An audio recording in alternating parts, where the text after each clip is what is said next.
بعد بعد میں پتہ چلا کہ اس کے ساتھ مار پیٹ کی گئی تھی. اس کی ٹانگوں میں ڈنڈا پھنسا کر اس کے منہ پہ تھپڑ تھپڑ مارے گئے تھے.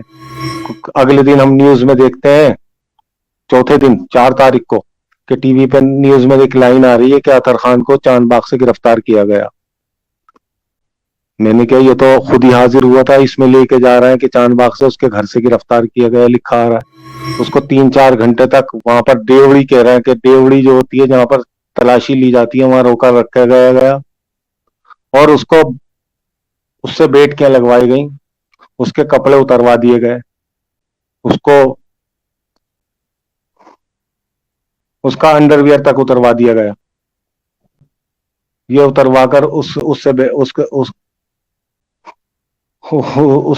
سے اٹھک بیٹھک لگائی گئی اور اس کے ساتھ گالم گلوچ کی، اس کو مذہبی گالیاں دی. مجھ کو نیند بھی نہیں آ رہی اس وجہ سے کہ اس کے ساتھ ایسا سلوک میرے بچے نے کیا ہی کیا ہے.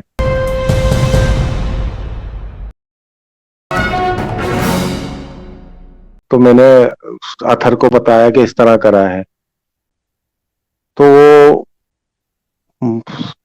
اپنی وکیل سیما مشرا کے ساتھ وہ وہاں پر حاضر ہوئے. حاضر ہونے کے بعد ان کو رات کو وہیں رکے رہیے. اگلے دن ان کو چھوڑ دیا گیا. میں نے فون پر ان سے پوچھا کہ بھائی تمہیں کیوں چھوڑ دیا گیا؟ کہنے لگے شاداب کو اریسٹ کر دیا اور مجھے چھوڑ دیا. میں نے پوچھا تم کو کیوں چھوڑ دیا، شاداب کو کیوں اریسٹ کرا؟ کہنے لگے جو انہوں نے پوچھا تھا میں نے ان کی باتوں کا جواب دے دیا. پاپا میرا ایسا کوئی کام تو تھا نہیں اسٹیج پہ، میں لوگ تقریر کرتے تھے، میں سنتا تھا، لوگوں کو اکٹھا رکھتا تھا. وہ یہاں نہیں آیا، سیدھا یہاں سے ہمارے آبائی مکان، ہمارے باپ دادا کے مکان پر گیا، ہمارے پرانے مکان پر. میں نے کہا یہاں آ جاؤ. کہنے لگا نہیں پاپا میں یہاں ہوں دادی کے پاس، کچھ دن یہیں رہوں گا. بعد میں پتہ چلا کہ وہ اس کے ہاتھ پیر سوجے ہوئے تھے.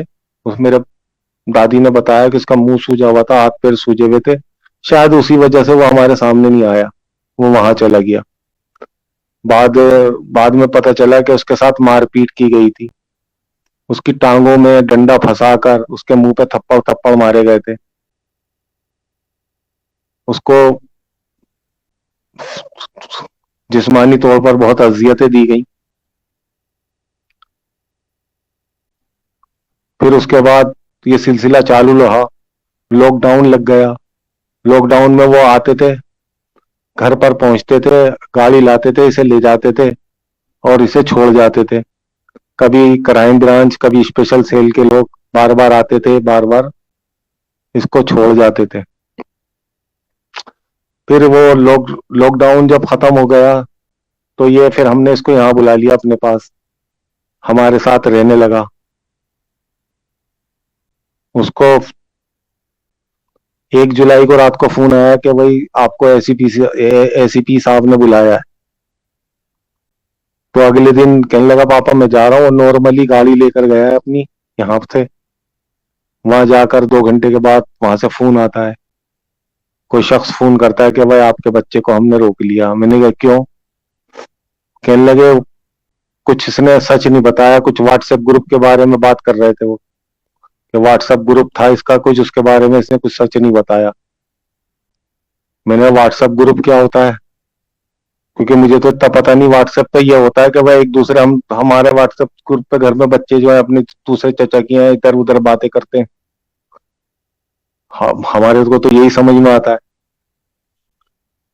کہنے لگے واٹس ایپ گروپ انہوں نے بنایا ہوا تھا، اس میں انہوں نے سچ نہیں بتایا.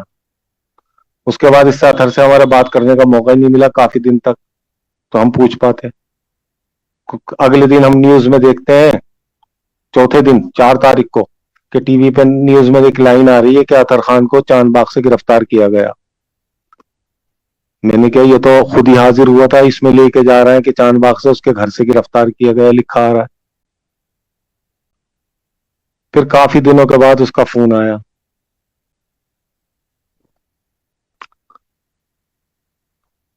اس کی جب اس کو کرائم برانچ بلایا گیا ایک دفعہ کسی کیس کے سلسلے میں، تو اس نے